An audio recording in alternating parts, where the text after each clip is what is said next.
My name is John McGrath. I was born at Anna Jakes, but of West Newbury. So that would be my birth certificate would probably say West Newbury. And at that time, my family lived on about 254 or something Main Street. And then we moved into my father's family home when his mother died at 248 Main Street. At that time, I was going to school most of the time. It was the 1910 building was all 12 grades of school. And it had been that way since the mid to late 1920s. And so I went through grades 1 through 9 in that building. That building at the time contained 1 through 12. And in 1950, give or take, the town that was growing enough from the baby boomer era that it could no longer hold all the students, and so that was before Pentucket. So the town contracted with Newburyport, so the 4 high school years were bused to Newburyport in that era prior to the completion of Pentucket. So I was then a sophomore, junior, and senior at Newburyport High School. I was a graduate of high school in 1955. No, in those times it was a farm town. We were farm kids, so a lot of us just went home and did farm chores or helped our friends on their family farms. There were 30 or more active, legitimate families sustaining farms with dairy cows for milk. And then my father had a dairy, and he bought most of the milk in town and processed it and bottled it, and we delivered it to Newburyport, Havel, Groveland, and West Newbury. Well, after getting out of high school, and that was the era in which it was Eisenhower's Universal Military Training National Program, where all young men were sort of encouraged. It wasn't obligatory at the time. There was some draft, but encouraged everybody to do 4 years of active and 4 years of inactive, which is so, and it was not soon after the Korean War and after World War II, and I was a child of World War II and saw all of the older to me but young men in town were in World War II and they were coming back, and so I thought it was a perfectly normal and logical thing for a male just out of high school to do. So it was, I wouldn't understand the word patriotism very much then, but it was following the course of the examples of the culture of the time. I enlisted in the Navy in July of 1955, which is just a month after I was out of high school. We were inducted in Boston and did all the physicals and the sign-offs and all, and then in I don't know, 30, 50, or 100 of us were put on a train after we went. I suppose it was a Boston Navy base or something, but it was an industrial site with 100 guys rowed up in a row, naked, bend over this way and bend over that way. So after all of that got done, we got on a train and went to Bainbridge, Maryland, which was a Navy boot camp along at that time. You had Bainbridge, Maryland, Great Lakes someplace, and the San Diego. So the East Coast people went to Bainbridge. During boot camp, they vetted you quite a bit with testing of all kinds, not just physical, but intellectual and trade skills and that sort of thing. And I was selected and went to what was known as A School, which was a primary classroom school for electronics, headed towards what is known as fire control, which is the radar and electronics that drive gun mounts from the radar signals that are seen by the ship's equipment of ships and airplanes. So I was a fire controlman.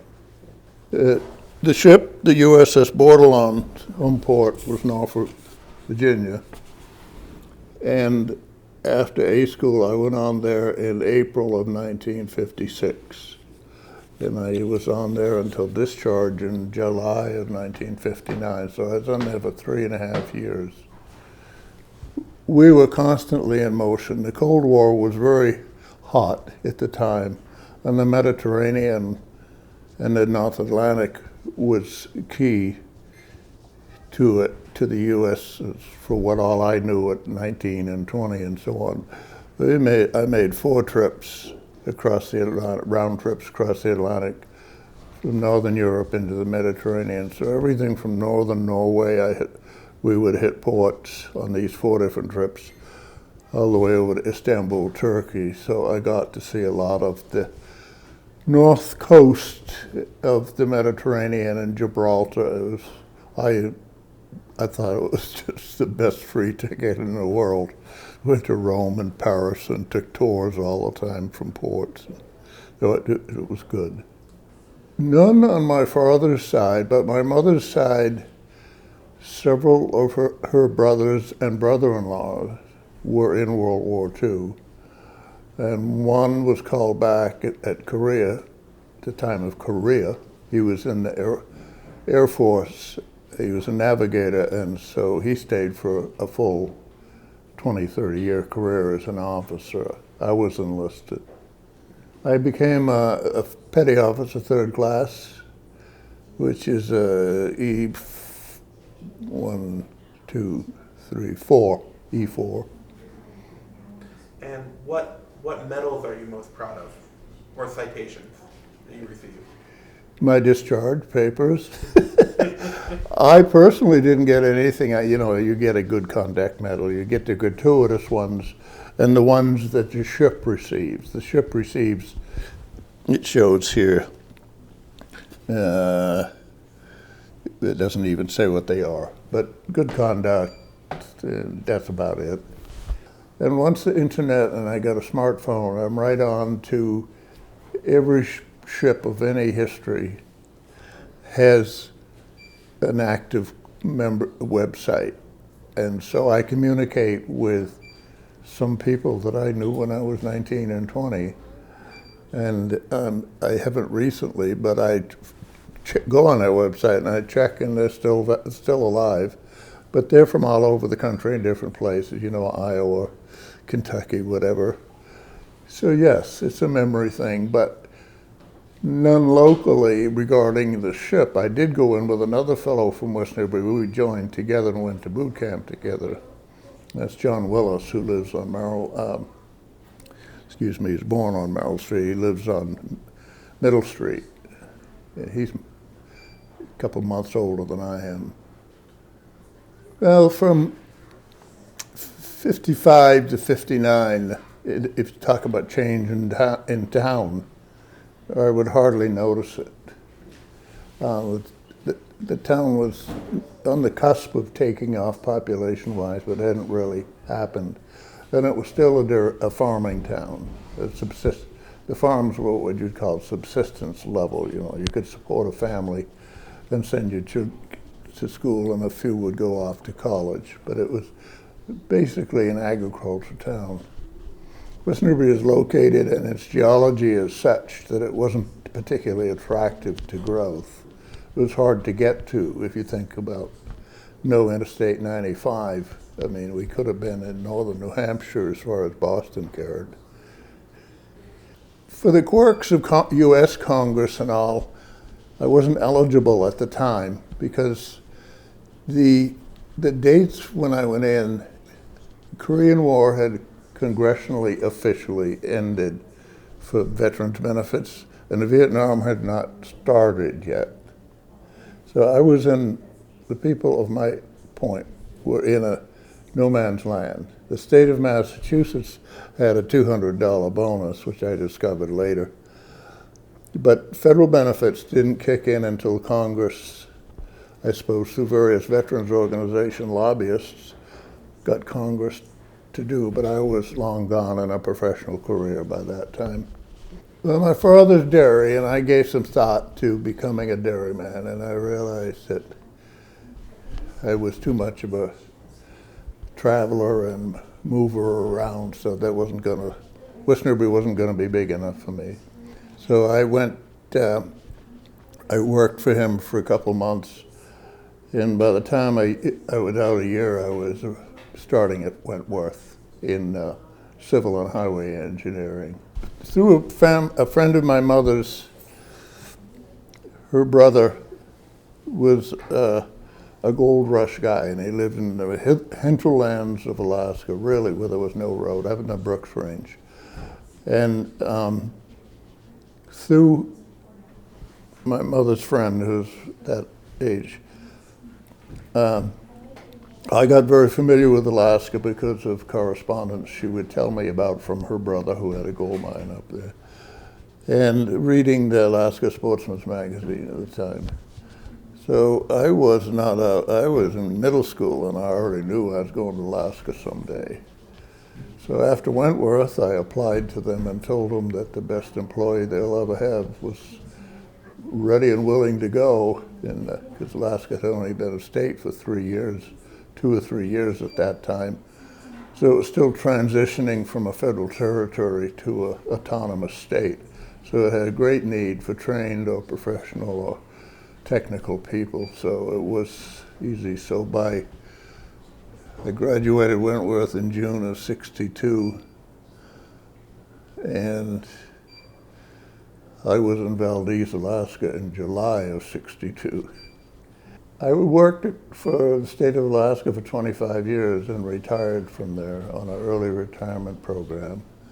And I floated around the West. A lot of my life had been in the Pacific Northwest, because that's where Alaskans go to do their business and get their airplane travel to someplace else, to Seattle. And I was looking for a place to settle. I was divorced, single at the time, with no children.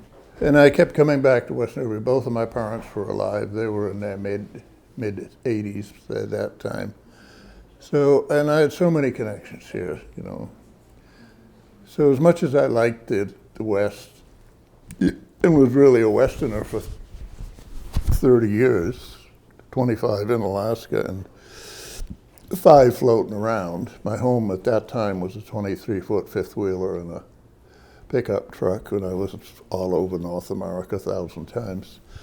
And I found the piece of land that I subsequently built my house on. I bought it in 1992, and it was the cow pasture to the piece of land was the cow pasture to the Newell Farm up Newell Farm Drive, where the red brick house is, that my father and his brother had rented for so many years, and that's where they raised their cattle and their own dairy farm as well as the others. So I bought that piece of land in '92, and by the fall of '93, I was living in that house that I'm in today, next door to the house I grew up in. As a youth, life is what it is, and so the memories were good. It was a nice place to be, but you didn't know it at that time. In hindsight, you could see what an ideal, and there were no organized sports to speak of. The high school had a little bit, so that when you got out of school every day, you either went out in the woods and built a fort, or went and helped one of your friends do chores at their farm, because their father made him come home and do chores, so you'd go help him put in hay or shovel the manure out. And so it was outdoor, non-structured, agricultural, woodland oriented. And that was good. We could have been in the mountains of West Virginia for all I knew at the time, you know. There was no pressures, there's no particular drive or force to do anything. Parents didn't have time. Parents did not particularly dote on their children as they do now. You got home from school, you took your shoes off and put your sneakers on, and then disappeared until it was mealtime. I went to one reunion of my ship. The reunions, is that what you mean? Yeah. It would be reunions of the ship, and it was in Portland. They have them, they're all over the nation, of course, because the crew of that ship was commissioned in 1945, and I think it went off to some other country in the 1980s. So there was perhaps, and so there's quite a hundreds and hundreds and hundreds of people observed from all over the country. So there are still reunions. I did go to one and enjoyed it very much and met a couple of friends that I've been close to on board. Yes. From the age of about 4 or 5 years old, in the evening after supper, my mother would bring me in the front door over here, and we'd walk in, and a woman named Sarah Bailey, a movie-type character, she looked not unlike the grandma on Beverly Hillbillies. Gray hair in a bun and a little dried-up face, and tell you what that was like. She would be at the desk. And I come in here, and this room was it was just a much smaller building, but this is the basic original core of the building across here. And the desk would have been about the same place, but there was nothing. The two wings were added much later when I was back in town. And so I loved coming to the library with my mother. So I would read novels, kids' novels, you know. Model T Tommy picking blueberries in Maine or something like that. So the library was good, but hanging around on farms, jumping off haylofts, playing hide and seek or tag, hide and seek in that barn full of loose hay. Most farmers put their hay in with a pitchfork in large barns and no bales yet. And there were very few tractors around. My father and his brother farmed with 2 teams of horses. So my friends, when I was this tall, when I'd go to the barn over at Noble Farm across the street from where we lived, I'd spend my time looking up at the belly of a large horse in the stall, fearless of any large animals, because it was so much a part of everyday life. So it's not that there's a high point, it's that the whole milieu was just, you flowed with it, and it was, you didn't get bit very often, you know. You jump on a nail or cut yourself near horse manure and have to go up to where you now live and have Dr. Wallace Orcutt, the original, give me a tetanus shot, which is a needle I'm sure was this long and about as blunt as an 8-penny nail. And I would scream and holler, but he had a back door so he had the visiting room in the front right part of the house, and then his office, and he had thoughtfully had put a door in the back of his office so mothers with screaming young children didn't have to go back out to the visiting room and be ashamed of their kids. So it was just a continuum of, it's like reading Huck Finn or something, you know what I mean? Of course I didn't think of it then, but in hindsight, there's no other way I would, at this age, look back and say, oh, I wished I had grown up here or there. And I suppose that's probably true of damn near everybody, no matter where they grow up, because you forget the bad stuff and you remember the good stuff. That's nature. But it was idyllic. And there were no social classes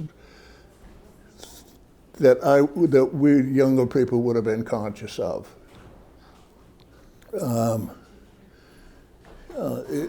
Everybody was in the same boat. That's an overstatement. But it was a subsistence economy.